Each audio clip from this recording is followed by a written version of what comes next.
Le prêt ou l'investissement devrait être tributaire de l'évaluation du risque potentiel, résultat justement de l'étude des facteurs politiques et économiques. La République démocratique du Congo s'ouvre au monde, aux investisseurs, à travers la conférence Risque Pays pour découvrir la cartographie de risque du pays, mais pas que, découvrir surtout aussi les énormes potentialités d'investissement, peut-être qu'on a l'habitude de le dire, mais techniquement, on va essayer d'évaluer et d'apprécier. Donc aujourd'hui, on va se mettre de la peau des politiciens et des économistes pour parler de la conférence Risque Pays qui est ici, la République démocratique du Congo. Madame, Monsieur, bienvenue à ce dossier de la rédaction. Bienvenue, Alain Bovin. Merci, Julie Sefou. L'invité de ce numéro de dossier de la rédaction n'est autre que Madame Alda Koulé-Dalé. Elle est membre du comité d'organisation de la conférence Risque Pays. Bienvenue, Madame. Bonjour, Monsieur Mboma. Bonjour, Madame Sefou. Alors nous, avant de commencer de parler des risques, ça peut effrayer, n'est-ce pas? On va commencer par bien planter les décors. Lorsque la RDC dit qu'il est un pays d'opportunités énormes, on s'adresse aux investisseurs essentiellement. Alors, quelles sont ces potentialités justement, techniquement? Comment vous les présentez? Merci beaucoup pour cette question. Les potentialités de la RDC sont effectivement énormes, sont multisectorielles aussi. Et il est vrai qu'aujourd'hui, lorsqu'on parle de la RDC, on parle principalement du secteur minier. Et lorsqu'on regarde les opérateurs économiques ici en RDC, sont principalement dans l'exploration. Donc les potentialités de la RDC, c'est d'aller chercher au niveau du secteur minier la diversification verticale pour commencer à créer un petit peu plus de valeur. On veut transformer nos minerais. La création de richesse, ça passe aussi par la diversification horizontale pour aller vers d'autres secteurs d'activité. L'agriculture a beaucoup de potentiel et nous devons développer cela. Donc le travail que nous effectuons à travers l'organisation de la conférence Risque Pays, c'est de pouvoir analyser de façon claire et objective le niveau de risque de la RDC pour un investisseur. Et donc ça permet d'avoir cette transparence et d'appeler les investisseurs qui sont capables de supporter, je dirais, le niveau de risque de la RDC pour qu'ils viennent travailler avec nous et qu'on développe ensemble l'économie du pays. Parlons un peu des risques, parce que souvent, Madame Julie, si vous allez à la banque pour un prêt, on vous demande un taux de 18% et la réponse est que la RDC est un pays à risque. Quand est-ce qu'un pays est dit pays à risque? Ok, absolument. Donc c'est une très bonne question.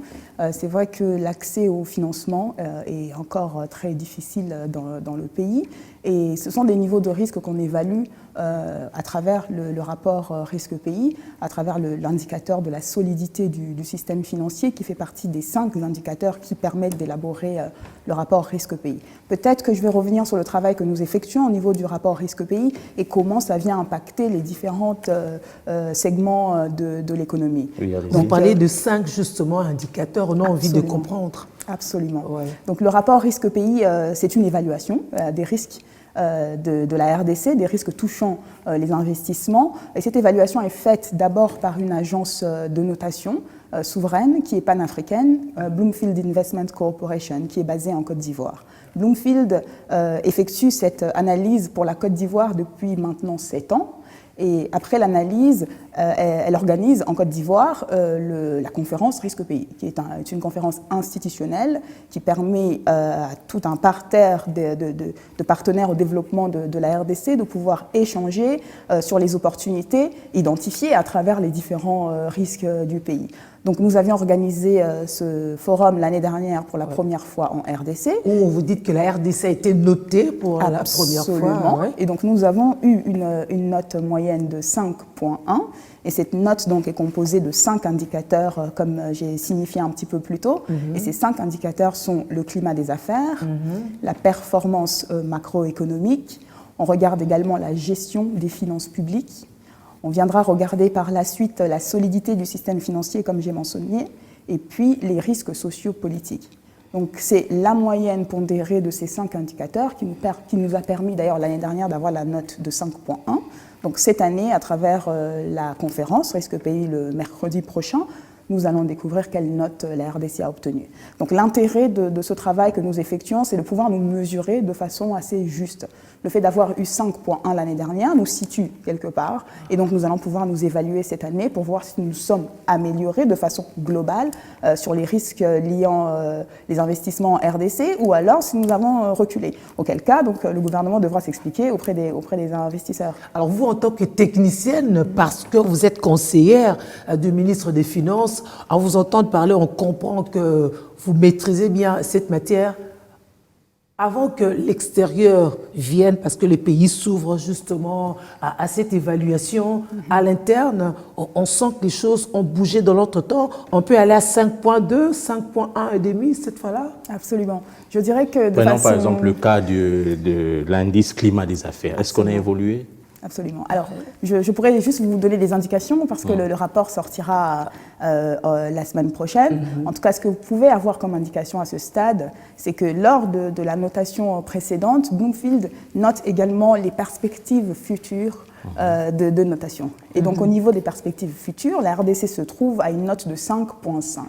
Donc ça donne une indication de l'amélioration, en fait, une tendance à la hausse des différents indicateurs. Et parmi les indicateurs attendus à la hausse, on trouve naturellement le climat des affaires. Il faut savoir que le gouvernement est en train de mettre en place beaucoup de choses pour améliorer le climat des affaires. Et il y avait une activité autour du baromètre national du climat des affaires très récemment ici à Kinshasa. Vous avez ça très certainement suivi. Exactement. Et nous avons tout ça, donc, ça rentre justement dans les perspectives de cette première notation. Tout à fait, tout à fait. Et donc la notation actuelle, lorsqu'elle sera publiée, elle nous donnera aussi une indication des perspectives de notation future. Donc ce sont en quelque sorte, ça voudrait dire, lorsque les perspectives sont positives, ça voudrait dire qu'à l'instant T, les personnes qui évaluent le niveau de risque de la RDC pensent que la tendance est bonne pour une amélioration future. Donc le travail est en cours. Vous parlez des perspectives positives. Moi, je vois ici l'indice risque sociopolitique. Ces derniers temps, il y a une sorte de tension politique parce qu'on s'approche des élections. Ne pensez-vous pas que ça pourra avoir une incidence négative par rapport à la notation de la République démocratique du Congo? Non, vous avez raison, c'est un très bon point. Et ça fait partie des points qui pourraient nous impacter négativement. Maintenant, quand on regarde l'indice dans sa globalité, il y a 5 éléments, n'est-ce pas? Et ces 5 indicateurs sont pondérés. Donc, il faut voir dans quelle mesure les améliorations, notamment sur le climat des affaires, sur la gestion des finances publiques, ou encore sur la solidité du système financier, viennent compenser des segments sur lesquels nous pouvons être un peu plus faibles. Donc, nous allons découvrir ça très vite la semaine prochaine. Alors, parlons justement des risques. C'est vrai qu'il y a des risques n'a rien, ça c'est ce que disent les Congolais et tout, on sait faire avec, mais ces risques sont quand même stratifiés au départ pour être compensés, tel que vous venez de le dire au départ. Tous les risques ne s'équivalent pas. Absolument, absolument. Les niveaux de risque sont différents et les niveaux de retour aussi. Par rapport aux risques sont différents. Nous, lorsqu'on regarde en fait le rapport risque-pays, on regarde vraiment les risques, tous les risques impactant l'arrivée ou les flux financiers en fait dans le pays. Donc on regarde vraiment les risques dans sa globalité. C'est-à-dire que lorsqu'un opérateur économique va venir en RDC, il va vouloir savoir est-ce que la situation macroéconomique est bonne, est-ce qu'il y a une stabilité de la monnaie. Nous sommes dans un pays qui est dollarisé. Quels sont les impacts de cette dollarisation au niveau de ces activités de tous les jours? Au niveau du climat des affaires, quelles sont les difficultés et les freins que les opérateurs économiques rencontrent? Au niveau de la fiscalité, est-ce qu'on rend la vie facile aux contribuables? Au niveau de la justice, est-ce qu'on protège les investissements des opérateurs économiques? Ce sont tous ces éléments-là en fait qu'un opérateur veut voir pour se sentir rassuré, pour pouvoir venir dans le pays. Et ce sont des éléments que nous regardons en fait pour mesurer du coup et déterminer si oui ou non la RDC en vaut la peine. Et nous sommes en train de travailler pour donner justement cette transparence-là aux opérateurs économiques. C'est vrai qu'il est important de faire cet exercice, mais il est encore plus important de le faire savoir. Et donc ça aussi, c'est un travail qui doit être fait. Qu'est-ce que le gouvernement fait pour améliorer le système macroéconomique de la République démocratique du Congo? Écoutez, nous sommes dans le programme. Vous faites partie du cabinet du ministre des Finances. Absolument. Il faut savoir que donc la situation macroéconomique à proprement parler et toute la politique monétaire est gérée par la Banque centrale, naturellement en communication avec le ministère des Finances et du budget qui sont plus dans la partie politique budgétaire. Au niveau de la Banque centrale, comme vous le savez, la gouverneure est une ancienne du FMI, c'est une très grande technicienne. Il y a beaucoup de réformes qui sont en cours pour stabiliser la monnaie, pour augmenter notre niveau de réserve.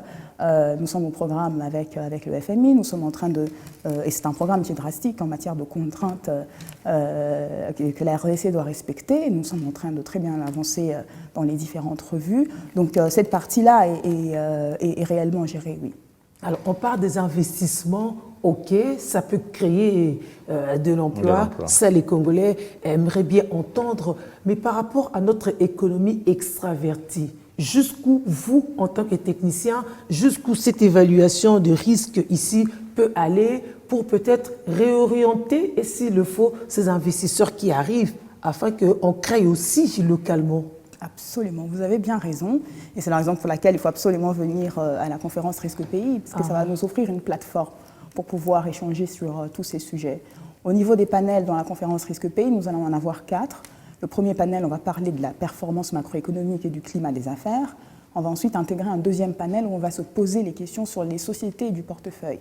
Quel modèle pour leur permettre de mieux performer? Nous avons besoin d'eau, nous avons besoin d'électricité, nous avons besoin de moyens de transport, nous avons besoin de beaucoup de choses et nous avons des sociétés de portefeuille pour faire ça. Donc quel modèle pour les aider à mieux performer? Nous allons regarder dans le troisième panel l'agriculture, donc un vrai sujet de développement. Quelle est la stratégie de la RDC? Quelle est la vision de la RDC? Ça sera l'occasion de vous présenter cette vision, ça sera l'occasion d'avoir un échange avec les bailleurs aussi qui portent beaucoup de sujets au niveau de l'agriculture. Nous organisons une conférence agricole en septembre prochain, justement focalisée sur la traction des investissements dans le secteur agricole. Ça veut dire que nous avons identifié aujourd'hui plus de 35 réformes et mesures d'accompagnement pour pouvoir guider en fait ce secteur vers la croissance. Et enfin, nous avons le secteur minier qui reste un secteur clé pour la RDC. Cette fois-ci, les discussions ne sont pas autour de l'exploration, mais de la transformation. Comment on rajoute un peu plus d'intelligence dans ce secteur pour nous permettre d'un peu plus gagner et un peu plus impacter positivement la population congolaise. Donc, si on a bien compris, la conférence Risque Pays tire ses origines de la Côte d'Ivoire, où nous, on se réfère à la Côte d'Ivoire. Alors, qu'est-ce qui nous avait motivé, nous, à faire comme et avec? Très bonne question.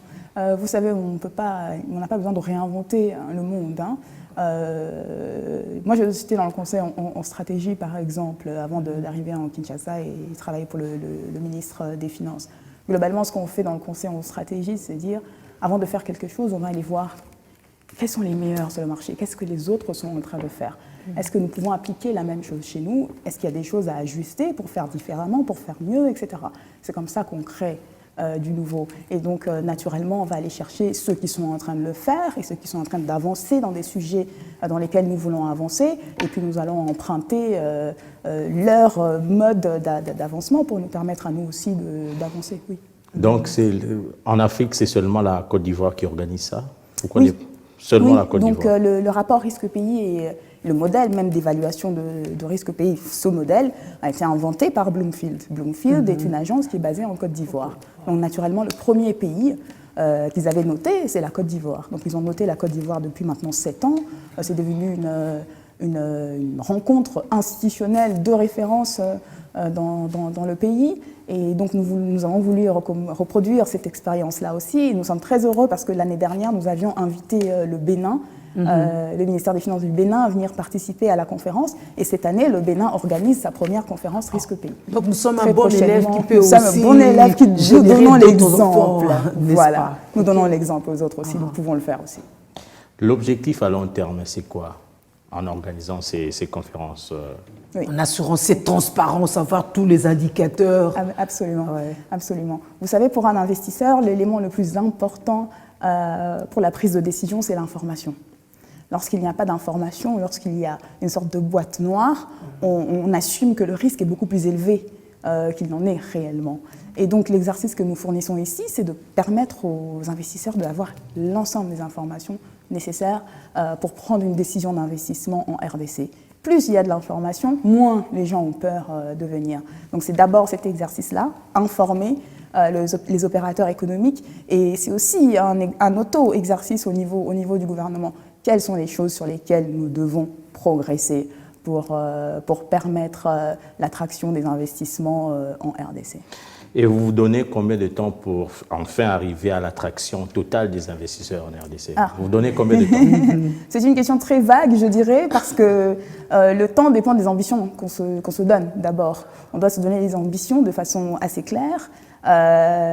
Donc la nouvelle échéance électorale arrive.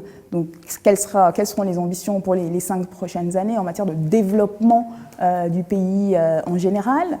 Quelles sont les ambitions peut-être en RDC en matière de développement du secteur agricole? On peut entrer secteur par secteur. Donc les ambitions sont nombreuses. Maintenant, la question vraiment, qu'est-ce qu'on est en train de mettre en place pour nous permettre de matérialiser ces différentes ambitions? Et la conférence Risque Pays nous donne l'occasion d'en discuter, notamment pour le secteur minier et pour le secteur agricole.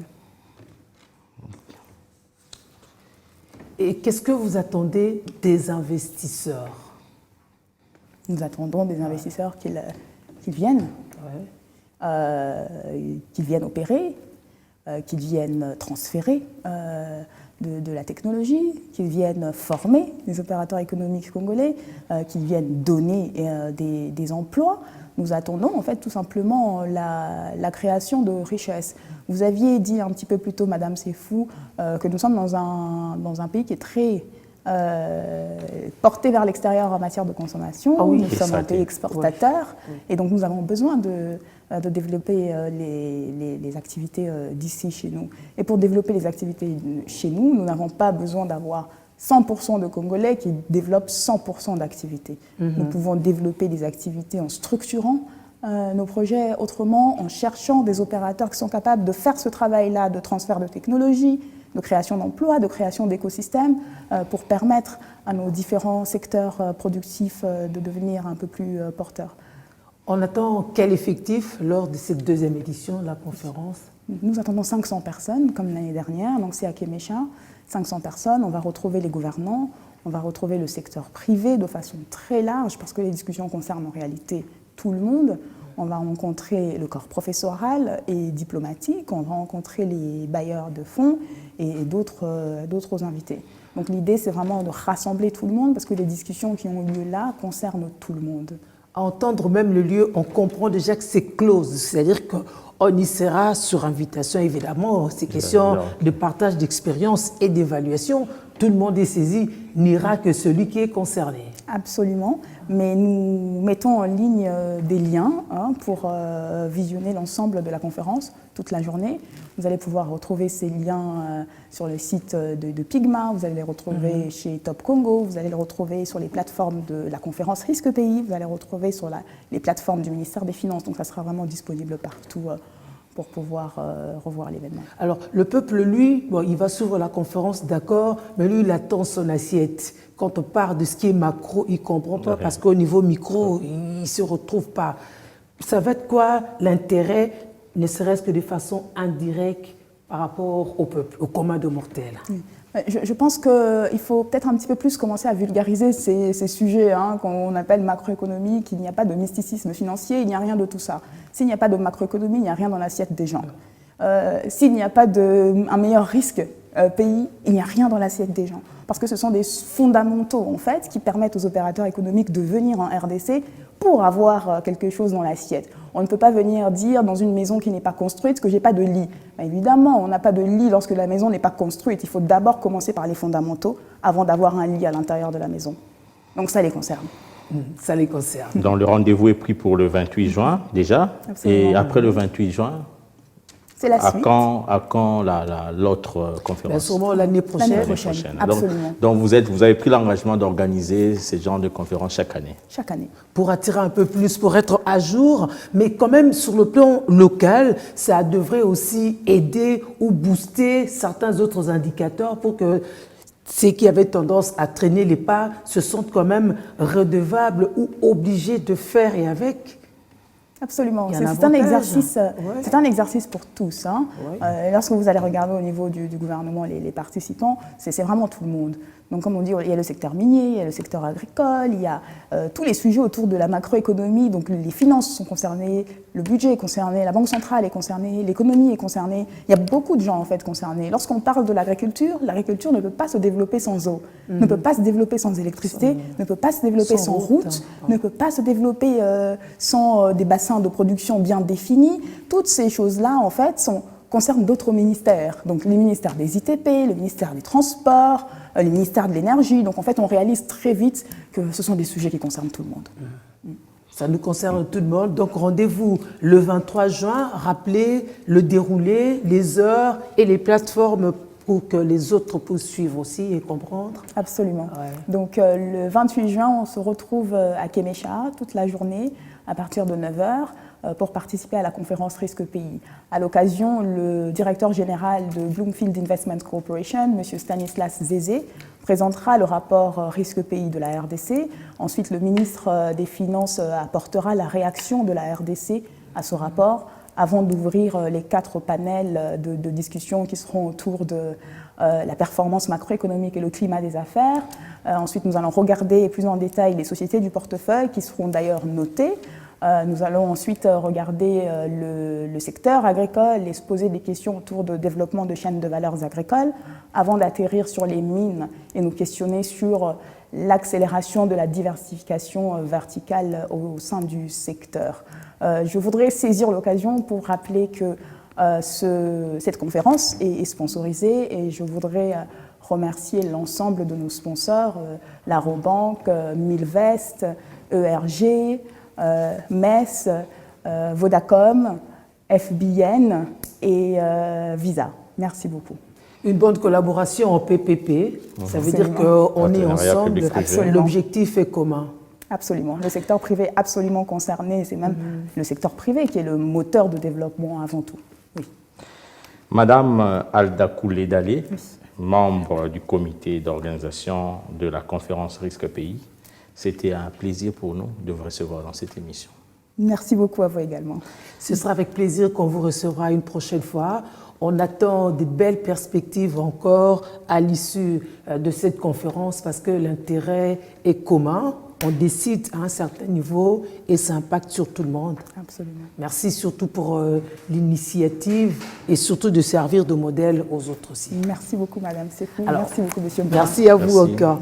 C'est la fin de ces dossiers de la rédaction. Un sujet assez technique. Les répercussions, c'est sur tout le monde. Donc, prenons rendez-vous à ce 28 juin pour mieux comprendre les risques qu'il y a à investir en République démocratique du Congo, comment les appréhender et comment les gérer, parce qu'après tout, qui ne risque rien n'a rien, le pays est appelé à se développer, il faut identifier ce qu'il y a pour plus de transparence. Merci.